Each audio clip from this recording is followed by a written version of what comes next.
আসসালামু আলাইকুম। প্রধান উপদেষ্টার বিশেষ সহকারী হলেন মাহফুজ আলম। আমি একটু আ নামটা দেখে একটু চমকে উঠলাম যে কে? উনি কি সচিব নাকি মানে কে হতে পারে?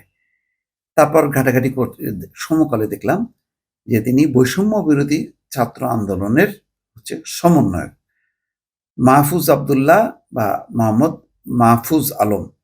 তিনি ঢাকা বিশ্ববিদ্যালয়ের আইন বিভাগের ২০১৫-১৬ সেশনের শিক্ষার্থী। তার মানে ডক্টর আসিফ নজরুল যে আইন উপদেষ্টা তার ছাত্র সম্ভবত হবে। তিনি হয়তো আ মাহফুজ আলম শেষ করেছেন। কারণ ১৫-১৬ সেশনের শিক্ষার্থী হয়তো তার শিক্ষা জীবন শেষ হয়েছে বা একেবারে শেষ প্রান্তে থাকার কথা। মানে হিসাব করলে আরকি। তো তাকে কেন অ দেয়া হয়েছে এটা পরিষ্কার না। তিনি বিশেষ সহকারীর দায়িত্ব পালন করবে। এখানে বলা হচ্ছে যে রাষ্ট্রপতির আদেশক্রমে মন্ত্রণালয়ের উপসচিব কানিজ ফাতেমা স্বাক্ষরিত ওই প্রজ্ঞাপনে বলা হয় অন্যান্য প্রতিষ্ঠান ও সংগঠনের সঙ্গে কর্মসম্পর্ক পরিত্যাগের শর্তে যোগদানের তারিখ থেকে প্রধান উপদেষ্টার মেয়াদকাল বা তার সন্তুষ্টি সাপেক্ষে সরকারের সচিব পদমর্যাদায় প্রযোজ্য বেতন ও আনুষঙ্গিক সুবিধাসহ প্রধান উপদেষ্টার বিশেষ সহকারী পদে চুক্তিভিত্তিক নিয়োগ প্রদান করা হলো। এটা বড় যদি চাকরি হিসেবেও ধরা হয়, একেবারে শুরুতেই সচিব পদমর্যাদার একটা চাকরি, তার বেতন সুবিধাগুলি তিনি পাবেন। এটা একটা নিঃসন্দেহে বড়। কিন্তু তিনি অন্যান্য প্রতিষ্ঠান ও সংগঠনের সঙ্গে কর্মসম্পর্ক পরিত্যাগের শর্তে। তার মানে তিনি আর এখন বৈষম্য বিরোধী ছাত্র আন্দোলনের যে লিয়াজোগ কমিটি সমন্বয়ক হিসেবে ছিলেন, এখন তিনি ওই কমিটির সঙ্গে থাকতে পারবেন না। তিনি উনার বিশেষ সহকারী হিসেবে নিযুক্ত হলেন। কোন বিবেচনায় আমি জানি না। নিঃসন্দেহে আমি যেটা গেস করি বা ধারণা করি, ডক্টর ইউনূস একটি কথা বলেছিলেন যে জাতির উদ্দেশ্যে ভাষণে যে, "আমাকে নিয়োগের আ প্রাথমিক নিয়োগকর্তা হচ্ছে ছাত্ররা।" অর্থাৎ যেই ছাত্ররা আন্দোলন করেছে তাদের তারা তাকে নিয়োগ দিয়েছে।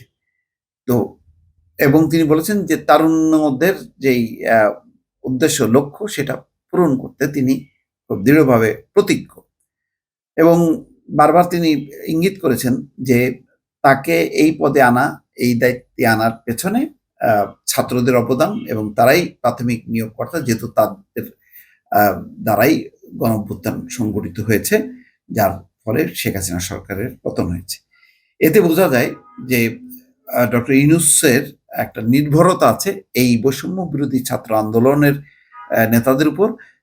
তারা বেশ কয়েকটি আ বড় কাজ সংগঠিত করেছে। একটা তো তারা শুরু করেছিল শেখ হাসিনার শাসন অবসানের জন্য একটি বড় আন্দোলন, কোটা আন্দোলন থেকে শেষে এক দফার আন্দোলন।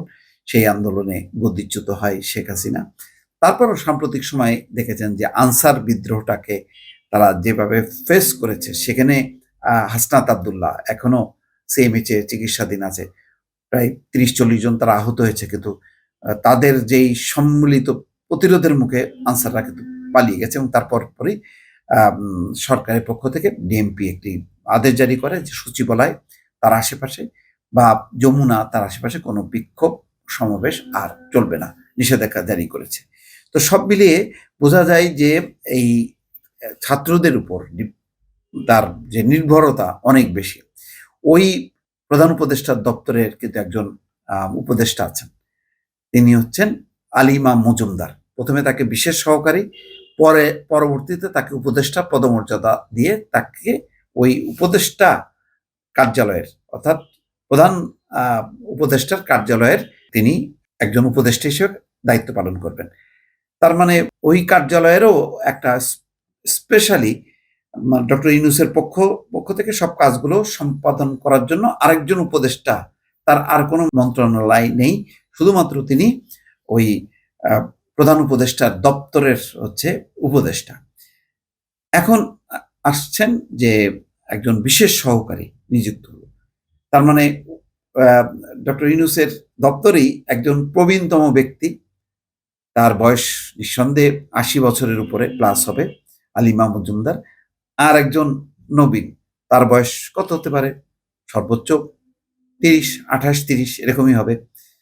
তো তো এটা কম্বিনেশনটা অদ্ভুত, কিন্তু এর মধ্য দিয়ে একটি বার্তাও আছে। সেই বার্তাটা হলো যে ডক্টর ইউনূস ছাত্রদেরকে কাছে রাখতে চান।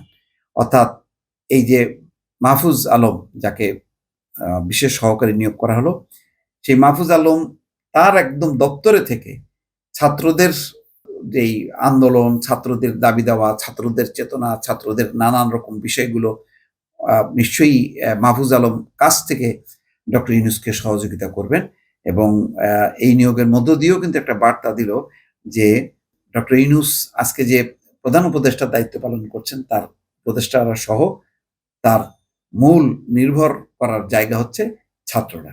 দর্শক ভালো থাকবেন। আল্লাহ হাফেজ।